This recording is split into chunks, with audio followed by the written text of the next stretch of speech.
네, 안녕하세요. 닥터부자 아빠입니다. 네, 오늘의 주제입니다. 집값 안 떨어진다. 부동산 시장서 벌어진 희한한 일이라는 주제로 말씀을 드려보겠습니다.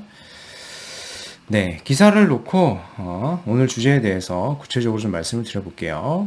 해당 보이시는 이 기사 같은 경우에는요, 9월 19일에 나온 기사입니다.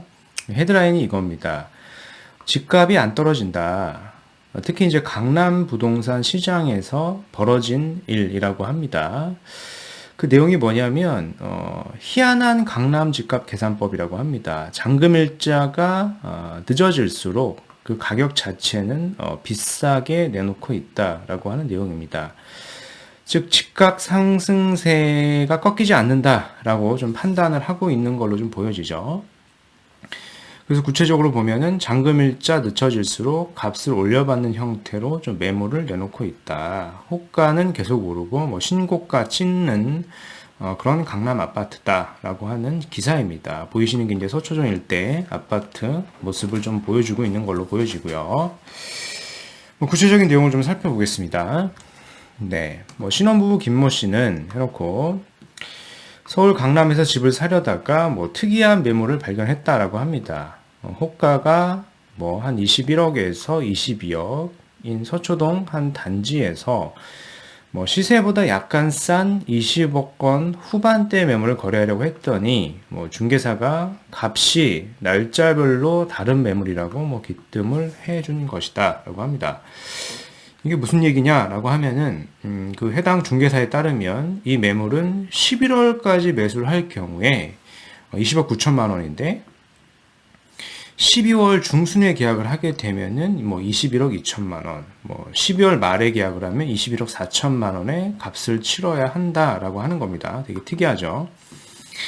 그래서 김 씨는 집주인이 올해 안에 집을 팔면 장기 보유 특별공제를 받을 수 있죠. 고가주택 같은 경우에는요. 내년엔 실거주 요건이 더 붙기 때문에 뭐 이로 인해서 매도를 빨리 하고 싶다고 들었다라면서도 특이하게 어차피 시간이 지날수록 값이 더 뜰 것으로 보이기 때문에 시기별로 가격을 다르게 매겨서 집을 내놨다라고 좀 말하고 있습니다.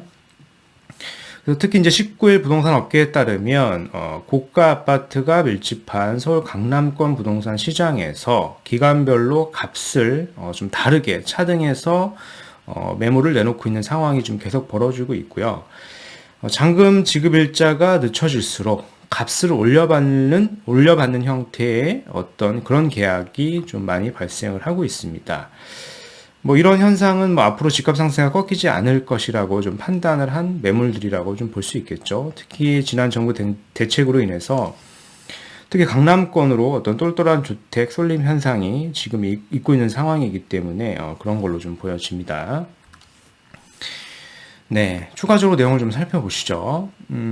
반포동에 있는 한 중개업소 대표는 시기별로 값을 더 높게 받겠다고 요청하는 집주인들이 간혹 있다라고 하고 뭐 잔금에 대해 명목상 이자를 매기는 형식으로 계약을 하는데 뭐 예를 들면 일자별로 뭐 이자를 뭐 수백에서 천만 원 이렇게 매겨가지고 이를 입금할 경우 뭐 잔금 일자를 뒤로 밀어주는 방식으로 가격을 조금씩 더 높여받고 있다라고 좀 설명을 하고 있습니다. 특히 이제 매물이 절대적으로 부족한 상황에서 수요가 늘자 시장 분위기가 집주인 우위로 형성될 때 나오는 호가 높이기 현상이 새로운 방식의 계약 형태로 변모한 것이다 라고 하죠.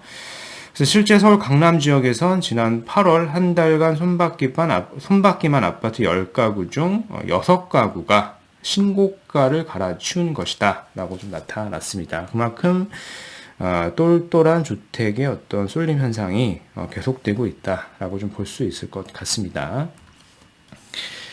또 지난달 삼성동에서 손바퀴만 14건 중에 9건, 청담동 4건 중에 3건이 고점을 경신했다라고 하죠. 그러니까 신고가를 경신한 겁니다. 특히 이제 압구정동 한양 2차는 지난달 전용 175제곱미터가 40억 원에 거래됐고요. 전고가보다 3억 2천만 원이나 뛰었습니다. 뭐 도곡동에 있는 한 아파트도 이달 초에 130제곱미터가 10억 2천만 원에 거래되고 이제 신고가를 역시 갱신했습니다. 뭐 대치동, 잠실동, 트리지움 마찬가지고요. 그래서 뭐 이런 현상은 결국엔 이겁니다. 뭐 한 부동산 업계 관계자도 얘기를 했듯이 정부가 주택을 여러 채 보유하는 것에 대해서 지금 세 부담을 강화를 하고 있습니다. 특히 이제 종부세 부담을 내년 6월 1일 이후면 더욱 강화를 하고 있기 때문에 이런 정책으로 인해서 사람들이 다주택을 좀 처분을 하고 상대적으로 입지가 더 우수한 그런 1급지에 똘똘한 한 채만 남기거나 또는 그런 주택을 매입하려고 하다 보니 강남의 고가 아파트 단지를 중심으로 값이 계속 뛰고 있는 현상이 좀 나오고 있다라고 좀 볼 수 있겠죠. 그래서 매물은 극도로 적고요. 시장에서 매수자끼리 경쟁이 좀 붙으면서 한동안 신고가 경신이 되고 있는 사례가 지속적으로 나올 것으로 좀 보여진다라고 좀 평가를 하고 있습니다. 그러면 최근에 나온 그 KB 주간 보도자료를 하나 살펴보겠습니다. 9월 14일자 기준입니다. 그래서 KB 보도자료 기준으로 설명을 좀 드려보면 서울 비강남권 상승이 좀 여전하다. 전체적으로 매수문이 발길은 뜸해지면서 좀 한산한 상황이다라고 좀 평가를 하고 있죠. 특히 이제 서울 아파트 매매 가격은 지난주 0.35% 상승률과 유사한 0.37%로 기록이 됐고요. 특히 이제 서울 매수 우위 지수는 90 초반대로 좀 내려온 것 같아요. 92.1로 지난주보다 더 하락을 했습니다. 이런 상황인 것을 좀 아실 필요는 있을 것 같고요. 네. 그래서 지역별 아파트 매매 가격 주간 변동률을 좀 살펴보면은요.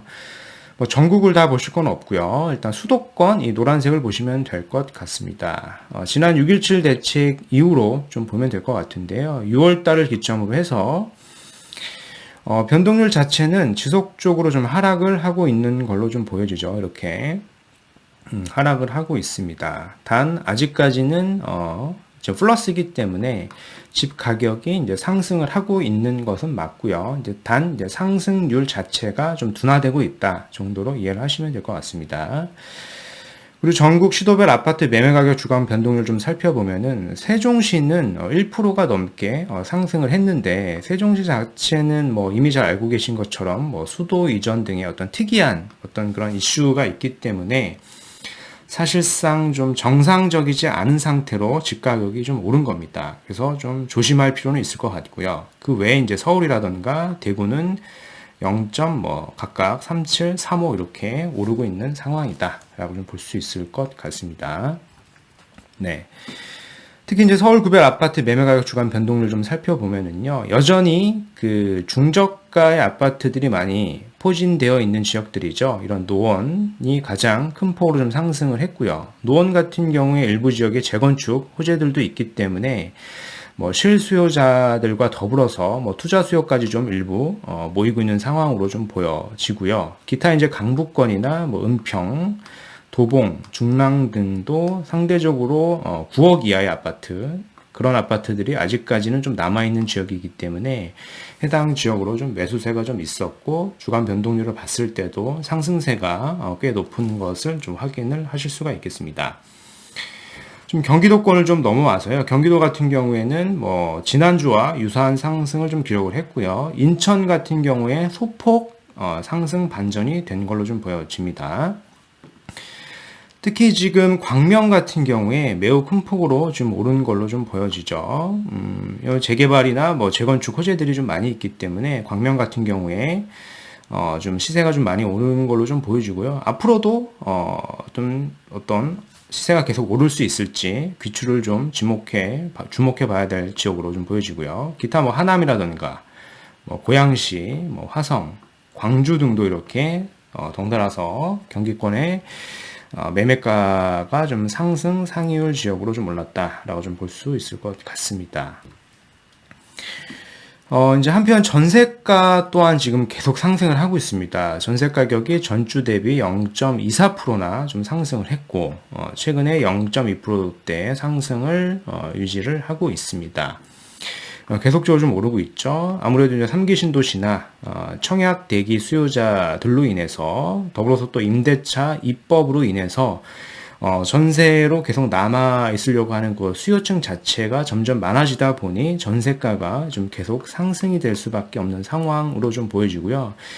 이런 것들은 당분간 지속이 될 수밖에 없습니다. 뭐 내년도도 마찬가지고요. 뭐 내후년도도 마찬가지가 아닐까라고 좀 예상이 됩니다.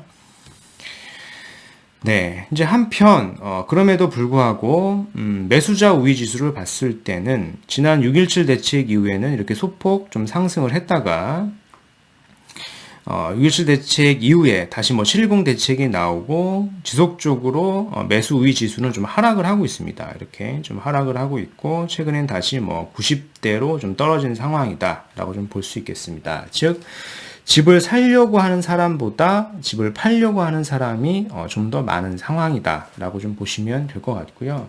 현재 이제 9월 달 기준이니까 지난 대책이 7.10 대책이 나왔었고요.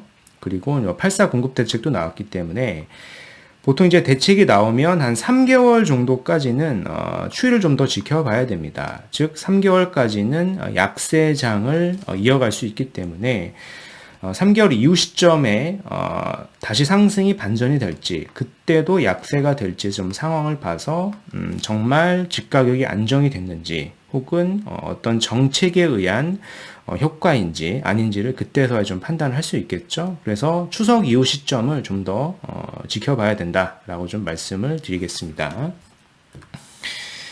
네, 그래서 오늘 말씀드린 내용을 정리해 보겠습니다.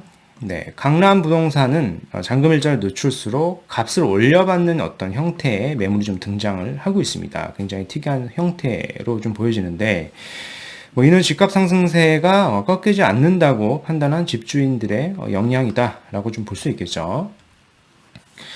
그리고 이제 매매 거래량 자체는 최근에 보면은 큰 폭으로 줄어든 것을 확인할 수 있지만 인기 지역을 중심으로는 신고가가 좀 지속이 되고 있습니다. 그만큼 똘똘한 1주택으로 가려고 하는 움직임이 좀 많아지고 있는 거죠. 그리고 이제 노도강이나 뭐 광명, 하남 중심으로 집값 상승세는 좀 지속이 되고 있고요. 그래서 똘똘한 한 채, 뭐 저가 아파트나 아직 호재들이 많이 있는, 즉 뭐 재개발이나 재건축 그런 호재들이 있는 지역들은 여전히 매수세가 좀 있고요. 단 이제 투자 수요보다는 실수요자 중심으로 좀 재편이 되고 있는 상황이다라고 좀 말씀을 드리고 싶습니다. 다 이제 매수 우위 지수를 봤을 때는 지난주 96 대비 소폭 좀 감소를 했고요. 이 감소 추이가 당분간 지속이 될지 아니면 추석 이후 시점에 다시 뭐 상승이 될지는 좀 더 상황을 좀 지켜봐야 되겠죠. 근데 통상 추석 이후에 좀 주택 시장에서는 성수기라고 좀 생각을 할 수 있기 때문에 그때 상황을 좀 더 지켜봐야지 정말 하락 국면에 들어선 건지, 즉 이제 대책이 효과가 있는 건지 없는 건지 그때 상황이 돼봐야 알 수가 있을 것 같습니다. 현재까지는 좀 더 상황을 지켜봐야 된다라고 좀 말씀을 드려보겠습니다. 네, 그래서 오늘 말씀드린 준비한 영상 여기까지이고요. 제 영상이 좀 도움이 되셨으면 구독하기, 좋아요 한번 부탁드리겠습니다. 이상 닥터 부자아빠였습니다. 감사합니다.